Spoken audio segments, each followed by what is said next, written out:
உலகநாயகனோட அடுத்தடுத்து 3 படங்கள் ரிலீஸ் ஆகிறதுக்காக தயாராகிட்டு இருக்கு. தன்னோட படங்களை பத்தி உலகநாயகன் என்ன சொல்றாருன்னு பார்க்கலாமா? லாங் கேப்க்கு அப்புறம்னு சொல்லலாம் 3 படங்கள் அடுத்தடுத்து கியூவா இருக்கு. எல்லாமே போஸ்ட் ப்ரொடக்ஷன் ஸ்டேஜ்ல. ஸோ முதல்ல எது அப்படின்னு ரசிகர்கள் எல்லாமே ஒரு ஆர்வ மிகுதியில தான் இருக்காங்க. முதல்ல எதுன்னு எங்க தந்தி டிவி நேயர்களுக்காக சொல்லிட்டீங்கன்னா என் கணிப்பில் அது இன்னும் தயாரிப்பாளர்களும் பேசணும். அவங்க தாமதம் பண்ணிட்டாங்கன்னா எது வேணால் வரலாம். பட் என் கணிப்பில் உத்தம வல்லன் வருவதற்கான எல்லா வாய்ப்புகளும் இருக்கிறது. அதற்கு பிறகு அது பாபநாசமும் ரெடி. இப்போ மிச்சம் இருக்கிற வேலைன்னு பார்த்தா அது விஸ்வரூபத்துக்கு தான் வேலை இன்னும் மிச்சம் இருக்குது. பாக்கி எல்லாம் வேலை முடிந்த படங்கள் 2 இருக்கிறது கையில். இது கிட்டத்தட்ட 25-30 வருடங்களுக்கு பிறகு நிகழும் ஒரு விஷயம்.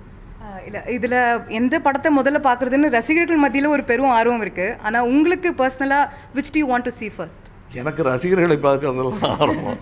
படம் முக்கியம் கிடையாது. அதுவும் ஆரவாரமாக அவர்கள் ரசிக்கும் விஷயத்தில் கிடைக்கும் ஒரு கிளுகிழுப்பு காதலுக்கு நிகரானது. அது முதல் காதல் தோற்றும் போது ஏற்படும் படபடப்பும் அதுவும் ஒவ்வொரு படத்துலேயும் அவங்க அதுவும் நல்லா ரசிச்சிட்டாங்கன்னா அது என் நாடி பக்கத்தில் இருந்து பிடிச்சி பார்த்துருக்காங்க. நாகேஷ் பண்ணியிருக்காரு. அது நிஜமாகவே ஃபஸ்ட்டு கைத்தட்டல் விழுந்ததை இப்படி பிடிச்சார் என்ன. அது நாடி பிடிக்க தெரிந்தவர் அவர் வருமம் தெரிந்தவர் நல்லா இதுக்கு இணையே கிடையாதுல்ல அப்படின்னாரு. அப்படின்ட்டு ஒரு ரொம்ப அற்புதமான இது தெரியாமல் நான் போய் குடிச்செல்லாம் பார்த்தேன்டா அப்படின்னாரு அது அவருடைய அந்த சோகமான அந்த அறிவுரை நான் ஏற்றுக்கொள்ள வேண்டிய ஒரு முக்கியமான அறிவுரையாக நான் நினச்சேன். அதை விட பேரின்பம் ஒரு கலைஞனுக்கு ஈன்ற பொழுதின் பெருதுவக்கம்ங்கிற மாதிரி அந்த பெரிய ஒரு சந்தோஷம்.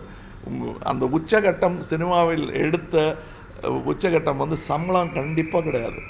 அதுதான் சும்மா இப்போது நம்ம பாபநாசம் படம் பற்றி பேசினோம். அது ஒரு ரீமேக் படம். எப்பயுமே எங்களுக்கெல்லாம் கமல்ஹாசன் அப்படின்ன உடனே ஒரிஜினாலிட்டி, க்ரியேட்டிவிட்டி, புது விஷயங்கள் இது போன்றது தான் எங்களுக்கு ஞாபகம் வரும். அப்போது கமல்ஹாசன் ஒரு ரீமேக் பண்ணுறாரு அப்படின்னும் போது அதில் பல பார்வைகள் நிச்சயமாக இருக்குது. இது ஒரிஜினலான ஸ்கிரிப்ட் இல்லை அப்படிங்கிற விமர்சனங்கள் எழுது. இது நீங்கள் வசூல் ராஜா பண்ணப்பவும் சரி, மற்ற இப்போது பாபநாசம் மாதிரி படங்கள் பண்ணும்போதும் சரி, இந்த ஒரு விமர்சனங்களை நீங்கள் எப்படி பார்க்குறீங்க? ஜெகநாதன் ஒன்று சொன்னார், பிரமாமா சொன்னார். அவருக்கும் அவரை பற்ற ஒரு குற்றச்சாட்டு இருந்தது. இன்னும் நிறையா ரீமேக் பண்ணுறாங்களான்னு. கம்பனுக்கு இல்லாத அவமானம் எனக்கு என்னன்னாரு. அவ்வளோதான் சொல்லி முடிச்சிட்டார் அவர். வால்மீகி ரீமேக் பண்ணது. ஆனால் கம்பராமாயணம் தனி ராமாயணம். அதுக்காக நான் கமலஹாசனின் பாபநாசம் தனியாக இருக்கும்னு கண்டிப்பாக தனியாக தான் இருக்கும். நானும் மோகன்லாலும் கண்ணாடியில் பார்த்துக்கிட்டோன்னா வெவ்வேறு உருவங்கள் தான் தெரியும். அது மாதிரி இது இருக்காது, இது மாதிரி அது இருக்காது. அது எப்படியும் அது எங்களுடைய குணாதிசயங்களினாலும் அப்பன் கொடுத்த டிஎன்ஏவினாலும் வரும் விஷயம். இன்னும் சொல்லப்போனால் கமலஹாசனே டி ஸ்ரீனிவாசனோட ஒரு ரீமேக் தான். அதில் ஒன்று அந்த ரீமேக்கில் தான் பெருமையை அம்மாவுக்கும் எனக்கும்.